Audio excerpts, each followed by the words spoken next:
folks, a warm welcome to HPI Garages. My sincere thanks to all of my subscribers for tuning in. If you are new to my vlogs, I love to work on my CBR and make DIY kinds of videos that mostly cover certain basic maintenance on the bike. And I humbly request you to surf through my old videos for more clear attractions.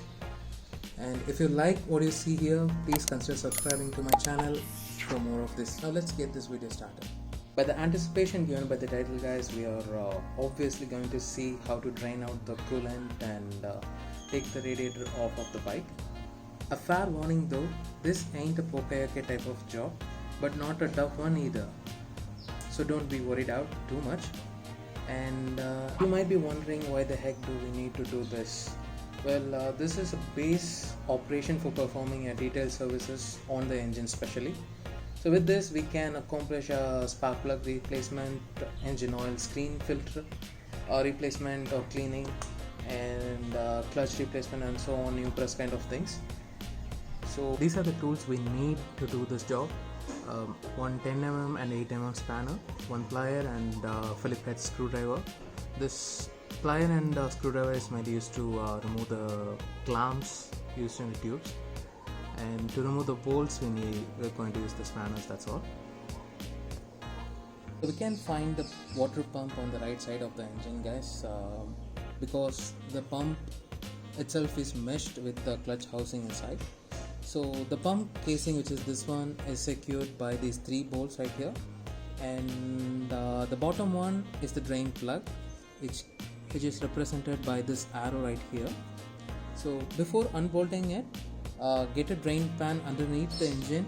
So after placing the drain pan underneath the engine, we have to remove the radiator cap, which is this one.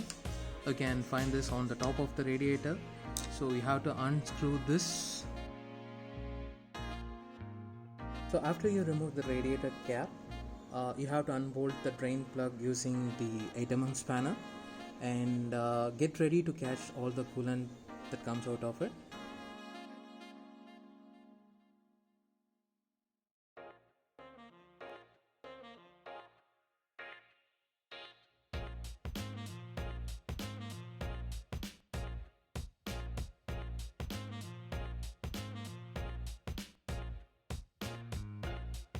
So as we have seen on the time lapse, guys, just unbolt the drain plug halfway through and let the coolant flow on its own. Once the flow is reduced, just shake off the bike a little bit and let the rest of the coolant come out of it.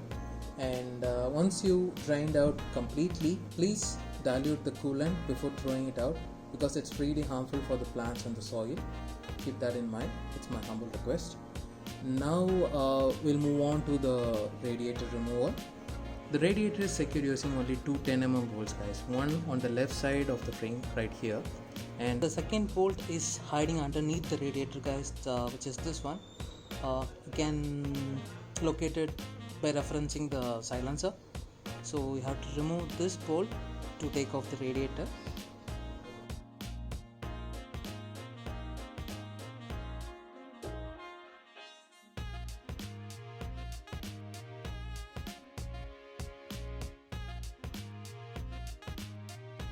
After removing those 2 bolts, you can freely move the radiator like this, but you can't remove it from the bike because it is still connected to the thermostat and the water pump. This tube right here is connected to the thermostat, and another one on the right side is connected to the pump.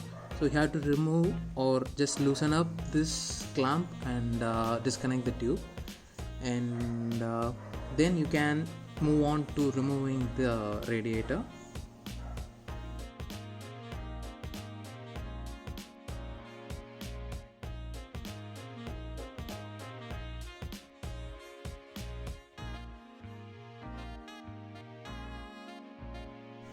So guys, I forgot to mention one more tube that's connected near the radiator cap, which is the overflow tube. It is connected to the overflow tank, which rests underneath the seat.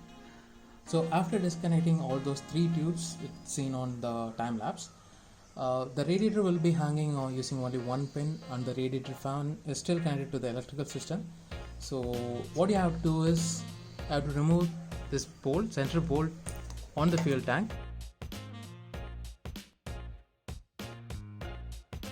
Lift the fuel tank and secure it using a rod or a pipe.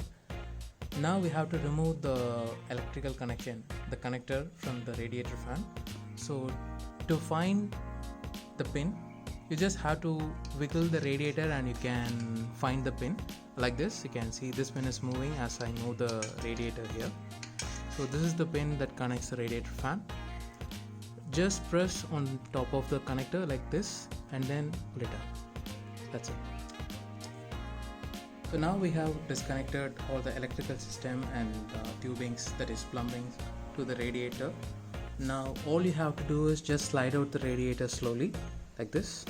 Hold it from the bottom and slide it out from the pin, and the radiator will come off just like this.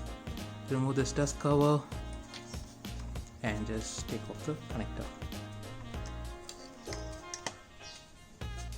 So that's it, guys. Thanks for watching, guys, and that's it for today's video. And if you have any questions or concerns, please drop a comment below, and I'll see you on the next video. Stay safe and stay home.